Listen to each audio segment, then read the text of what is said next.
Some stories arrive like old friends at the door, familiar, expected, bearing gifts you already know. But the best ones, the ones that stay with you long after the last page turns, begin in places of dust and heartache. They find us in the hard moments when hope seems foolish and the road ahead stretches empty. This is a story for those who have known rejection. For those who have stood alone in unfamiliar places, wondering if they made the wrong choice. For those who learned, sometimes too late and sometimes just in time, that the measure of a person has nothing to do with how they walk and everything to do with what they do when no one is watching. It is a story about two broken people in the Arizona Territory.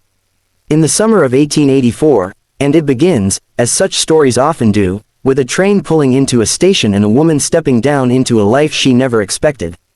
The heat pressed down like a hand on her shoulders as Eliza stepped off the train. She held the iron railing a moment longer than necessary, steadying herself against the familiar ache in her left leg. 18 years since the fall from the Hoft. 18 years of learning to move through a world that noticed her gait before it noticed anything else. The platform at Copper Springs was nothing but weathered boards and a single bench. A water barrel stood near the depot office, a tin dipper hanging from its lip. Beyond the station, the town sprawled in the afternoon glare. False-fronted buildings, a church steeple white against the brown hills, horses switching flies at hitching posts. Eliza scanned the faces. The daguerreotype in her pocket showed a stout man with a handlebar mustache standing stiff-backed beside a wagon. Harlan Cobb, the man whose letters had been arriving in Ohio for 7 months, the man who had written in careful script that he needed a wife who could work hard and keep a home, that he did not care about beauty or fine manners, that he wanted a partner, plain and simple. She had written back that she was plain, that she could cook and clean and mend, that she had nursed her grandmother through 2 winters of fever, that she was not afraid of hard work. She had not mentioned her leg, a sin of omission, her mother called it. Eliza called it survival. Now she stood on the platform, trunk at her feet, and searched for a handlebar mustache. There, a man matching the photograph stood beside a buckboard at the edge of the platform. Brown vest, sun-weathered face, hat pushed back on his forehead. He was watching the passengers descend. His eyes moved past a family with 2 small children, past a drummer in a checkered suit, past an elderly woman clutching a carpet bag. They landed on Eliza. She raised her hand in a small wave and took a step forward. The moment her weight shifted to her left leg, his expression changed. It was subtle at first, a tightening around the mouth, a narrowing of the eyes. Then his gaze dropped to her feet, watching as she took another step, and another. The uneven rhythm unmistakable. Eliza kept walking, her heart hammered against her ribs, but she kept her chin up, her pace steady. She had practiced this walk for 18 years. She knew how to make it look purposeful rather than pained. But Harlan Cobb was not watching her purpose. He was watching her limp. When she was 10 feet away, he shook his head. Just once, a small definitive motion. Then he turned, climbed onto the buckboard, and snapped the res. The wagon pulled away without a word. Eliza stood in the settling dust, her hand still half raised, and watched him go. The wheels creaked, the horse's hooves against the packed earth, and then the buckboard turned the corner and disappeared behind the livery stable. Gone. She lowered her hand. Her fingers were trembling. She pressed them against her skirt, to still them around her. The platform had mostly cleared. The family with children was loading into a hired hack. The drummer was haggling with a porter. The elderly woman had vanished into the depot office. Eliza stood alone with her trunk. The sun beat down on her bonnet. Sweat trickled down the back of her neck, soaking into the collar of her best calico dress, faded blue, mended at the elbow, the nicest thing she owned. She had worn it to make a good impression. A fly buzzed near her ear. She did not swat it away. "Ma'am," the voice came from behind her. She turned to find an elderly man in a railroad cap. His face creased with concern. The station master.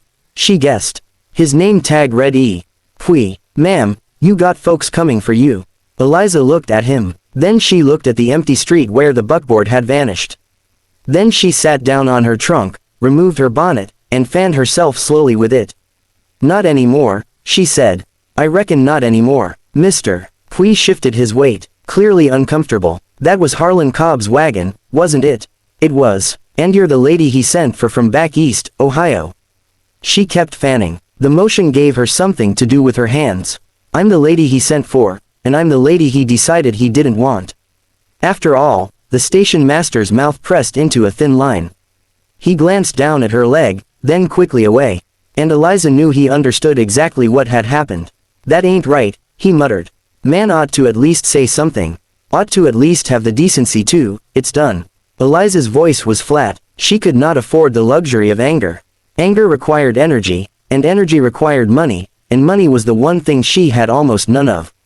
"Is there a boarding house in town somewhere respectable? Widow Harmon takes boarders. 50 cents a night, meals included." Eliza opened the small drawstring purse tucked into her sleeve. She counted the coins inside by touch. $2.37. Everything she had left in the world. 4 nights at 50 cents would leave her with 37 cents. 4 nights to figure out what came next. Where would I find Mrs. Harmon? Mr. Pui pointed down the main street. 3rd house past the mercantile. Yellow shutters. Can't miss it. Eliza stood, tucking the purse back into her sleeve. She bent to grip the rope handle of her trunk, then paused.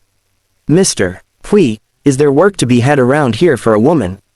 He scratched his jaw, thinking, the hotel might need kitchen help, and he hesitated. "There's a place about 2 miles out, the Holloway Ranch, man, and there's been poorly since the dust storm hit back in spring." His hands quit on him and the doc stopped making visits. He shook his head, "But that's hard country for a woman alone. And Holloway, well, he ain't got much to pay with neither." Eliza looked out past the edge of town where the land rose into brown hills dotted with scrub. 2 miles on her leg in this heat carrying a trunk impossible. But then again, so was everything else. "Thank you," she said. "I'll think on it." She lifted her trunk heavier than she remembered. Or maybe she was just tired and began the slow walk toward the yellow shutters. Behind her, Mr. Pui called out, "Ma'am, what Cobb did that ain't how most folks are. You remember that?" Eliza did not turn around. She just kept walking. "If you have ever known what it means to start over in an unfamiliar place, I would love to hear where you are reading from today, and may your road rise to meet you wherever it leads." The Holloway Ranch looked like something the land was trying to swallow. Eliza stood at the edge of the property, her canteen nearly empty, her left leg throbbing from the 2-mile walk. She had set out at dawn before the worst of the heat, resting twice in the thin shade of mesquite trees. Now the sun hung halfway up the sky, and what lay before her made her stomach tighten. Shutters hung crooked on rusted hinges.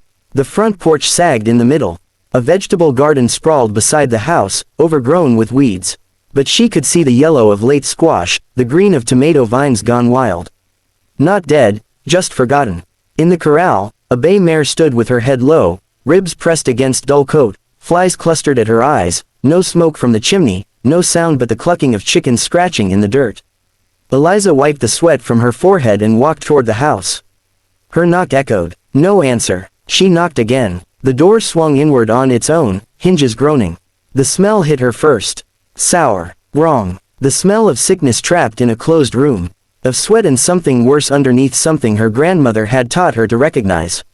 Eliza pressed her hand over her nose and stepped inside. A man lay on a cot against the far wall. He was maybe 30, maybe older, hard to tell, with his face slack and gray. His dark hair plastered to his forehead. His shirt was soaked through, the fabric clinging to his chest with every shallow breath. His left arm lay across his stomach, wrapped in rags that had once been white.